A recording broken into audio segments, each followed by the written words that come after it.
When should you not quit your job? I went through this a lot when I was younger and when I was working shitty jobs. I would tell myself that I was quitting my job for a new one, but all I was doing was going from one shitty job to another, and it wasn't fixing the actual problem, which was that I didn't know what I wanted to do. So I just ended up going from job to job without any sense of direction. But today I wanted to talk about when you should stay at a job, even if you want to quit. And trust me, I know that's not what you want to hear right now, but before you make any rash decision, please watch this video. The first and most important reason that you shouldn't quit your job is if you have some debt to pay off. I had some credit card debt looming over my head, and I was thinking about quitting my job, but then I remembered that I had to pay off my debt, so I couldn't quit at that time. I ended up getting laid off from my job in December of 2020, so that was out of my control. But if it was up to me, I would have stayed at that job so that I had a steady income stream to help pay off my debt. Now you see how hard it is for people to have more flexibility when it comes to having kids and a mortgage and stuff like that. And that's why I say that if you're young, now is the best time to go and try something that's high risk, because once you have kids and stuff, it's really hard to pursue those things because you have other obligations.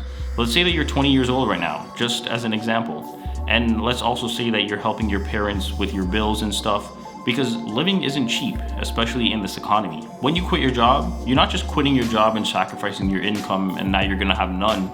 You're also giving up on helping your parents or your household. Let's say that you give them $300 a month like I did when I was 20.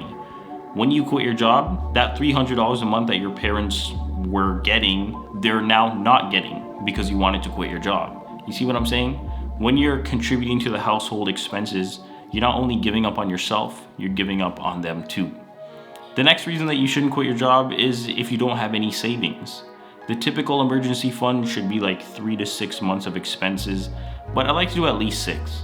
I like to do at least 6 so that you know that if you lose your job tomorrow, which can happen in this economy, you can survive for at least 6 months while you look for other employment.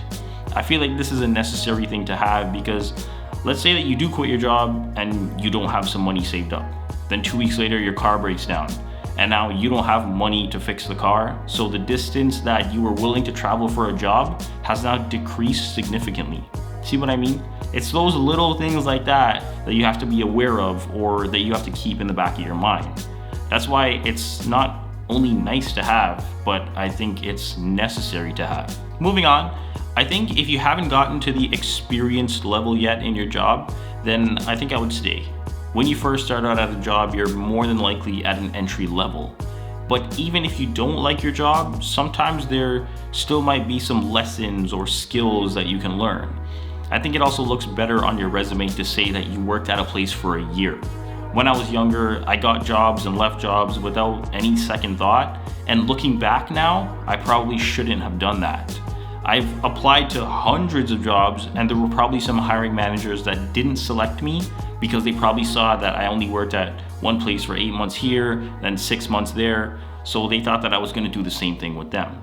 You see what I mean? Remember that things can also get better at your job. I had a really bad mindset going into most jobs, and if there was something that I didn't like, then I was like, I want to quit.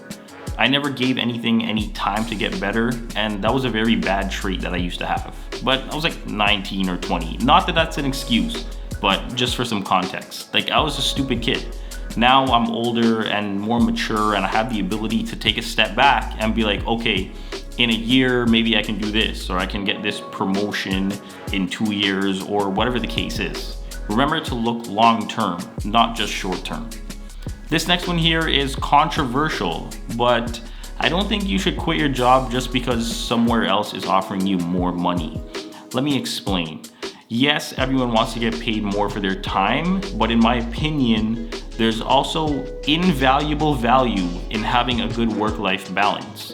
Yes, money can buy you nicer things, but personally, if I have to work longer hours or if I have a longer commute, those are things that will negatively impact me.